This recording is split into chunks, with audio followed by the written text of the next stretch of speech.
There are different kinds of facts about Muhammad. Facts about how dumb he could be, facts about how violent he could be, facts about how deceptive he could be, facts about how incredibly white he was, facts about how many slaves he had and what he did to the ones with vaginas and so on.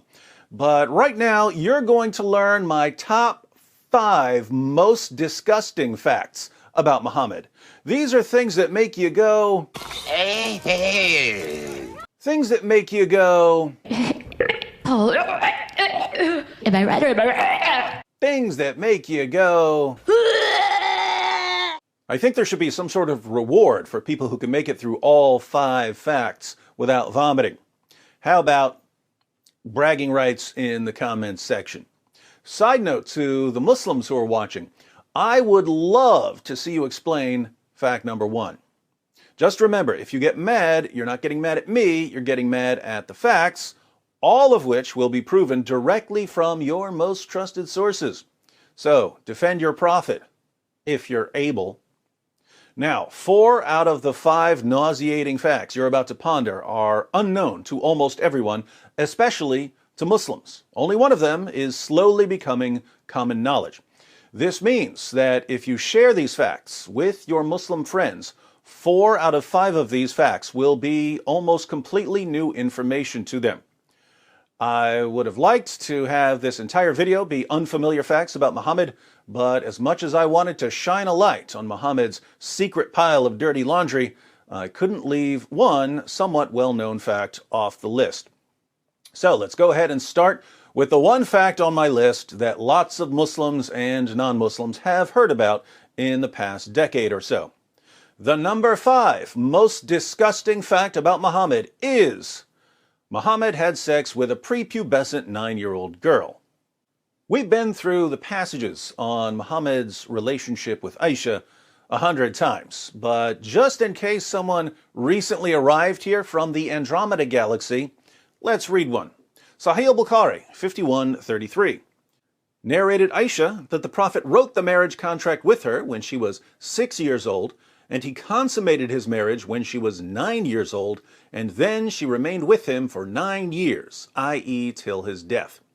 The Muslim sources report that Aisha was playing on a swing when some women came to get her and take her to her husband. She was carrying her dolls as they led her to Muhammad's house, and we know how things must have unfolded once she got to his house. Clearly, he laid her down, took away her dolls, climbed on top of her, and forced his penis inside her.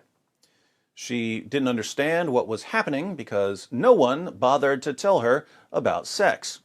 Frightened and confused, she cried because of the pain and bled all over her prophet's bed, but she tried to remain quiet out of respect for her new husband, who, in return, was endangering her life.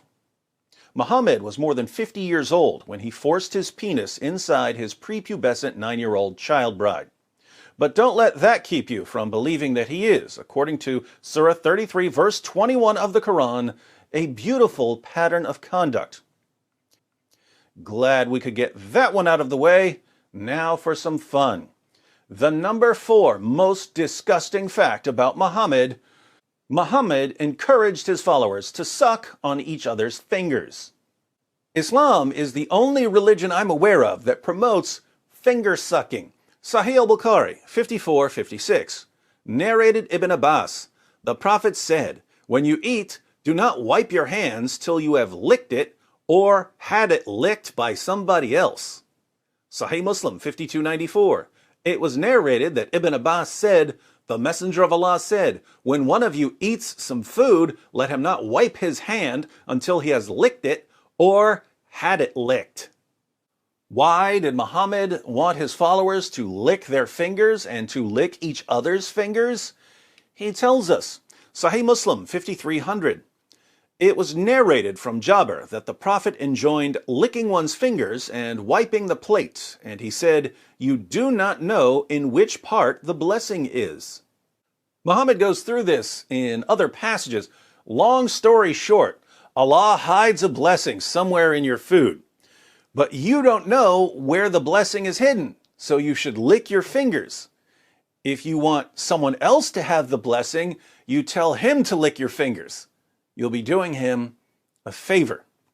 You definitely don't want to simply wipe your hands on a napkin, because then the blessing will be on the napkin and Satan will steal it.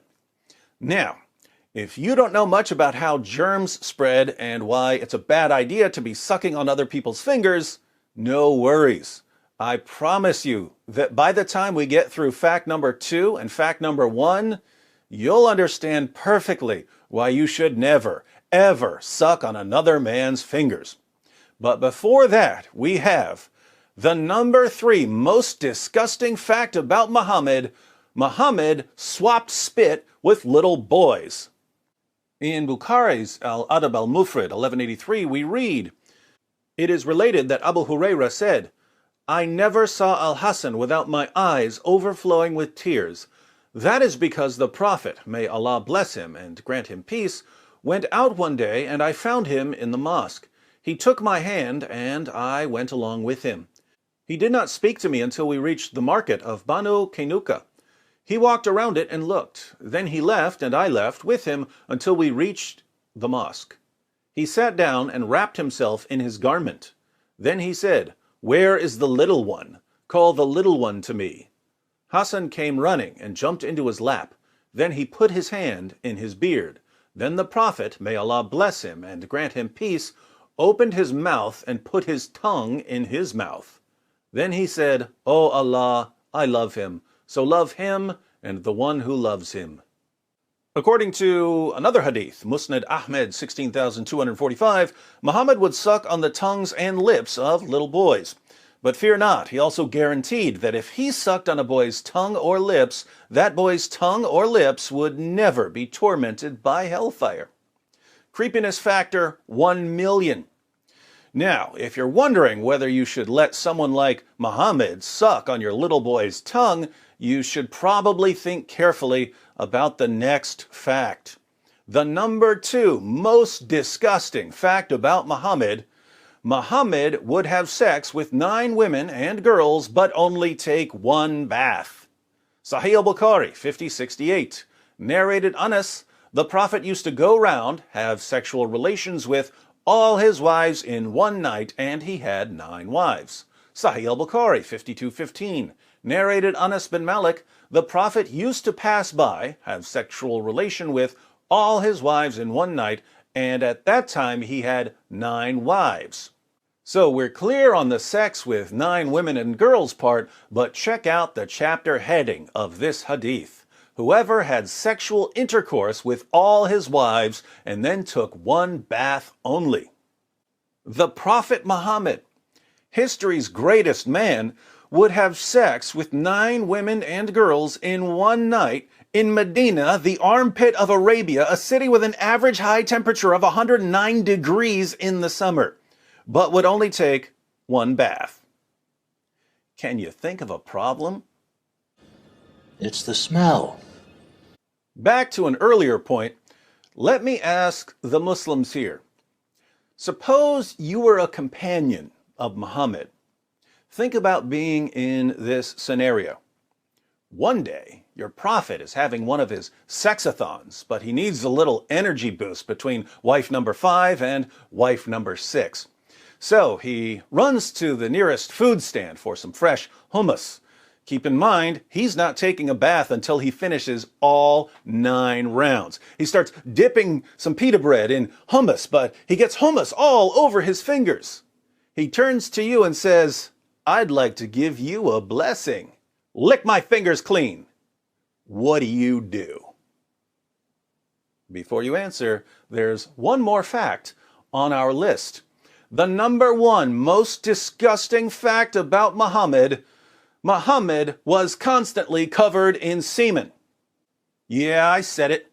But don't trust me, trust his child bride, Aisha. Sahih al-Bukhari 232, narrated Aisha, I used to wash the semen off the clothes of the Prophet, and even then I used to notice one or more spots on them. Sahih Muslim 669, it was narrated that Aisha said concerning semen, I used to scratch it from the garment of the Messenger of Allah. Sunan Ibn Majah 537, it was narrated that Aisha said, I often scraped it, semen, from the garment of the Messenger of Allah with my hand. Aisha, the semen-scraping prepubescent child bride. In Islam, she's called the mother of the faithful. Sahih al-Bukhari 230. Narrated Sulaiman bin Yasser, I asked Aisha about the clothes soiled with semen. She replied, I used to wash it off the clothes of Allah's messenger, and he would go for the salat, prayer, while water spots were still visible. Muslims of the world, why was your prophet always covered in semen? Let me give you the benefit of the doubt and assume that it was his semen. Why was your prophet always covered in his own semen? Masturbation wasn't allowed, so that wasn't the source of the semen. Coitus interruptus was frowned upon, meaning that he wasn't allowed to pull out of his wives or sex slaves. So where was all of this semen coming from? The most charitable conclusion here, if I'm being very, very generous, is that Muhammad must have used his garment, even the garment he would wear to the mosque, as a rag to wipe off his prophet penis after having sex. That's the nicest conclusion I can draw. Trust me, the other conclusions I can draw are much, much worse. Being as charitable as possible, because I'm a charitable kind of guy, I can only conclude that your prophet would have sex with 9 women and girls in a single night, use his own clothes to wipe off his private parts and possibly his wives' private parts after each round, take 1 bath after the entire 9 rounds, and not wash his clothes. Then he would put his clothes on and get ready to head to the mosque. And Aisha, the semen-scratching child bride, would see the semen stains all over him, so she would stop him and try to scratch off or wash off as much as she could. Muhammad would then go to the mosque with wet spots still visible on his clothes. Would you want to be around this guy? Would you want to give him a hug and have his clothes pressing up against yours? Would you want to suck on his fingers? Would you want to suck his fingers clean after lunch? Would you want him sucking on your toddler's tongue? Would you want him marrying your prepubescent daughter? Have you ever met anyone in your entire life who was filthier and more disgusting than Prophet Muhammad? If you're feeling a little nauseous right now, I've got a trick that will make you feel better in just a moment. But before Dr. Wood cures your nausea, be sure to subscribe and click the bell for notifications. I'm not on Facebook or Twitter, so please share this video on other platforms. As always, I'm not stingy with my content, so feel free to mirror my videos on your own channels. If you'd like another way to support the channel, you can click the join button to join the Boom Squad. There are other ways to support in the description box. In the comments, let me know if there are any other disgusting facts about Muhammad that I should have included on this list. If you're a Muslim, be sure to share with us how you reconcile your conviction that Muhammad is a wonderful moral example with the facts I've presented. Facts you're hearing for the first time, because let's face it, your imams don't tell you this stuff. All right, Dr. Wood to the emergency room for a mass outbreak of nausea. What's the remedy for stomach problems? Everyone who's been following my channel, all together now. Camel urine. Muhammad's miracle magic cure-all for stomach ills was camel pee. Of course, Muhammad told his followers that if you drank his urine, you'd never have an upset stomach again. Maybe I need to turn this into a top 10 list.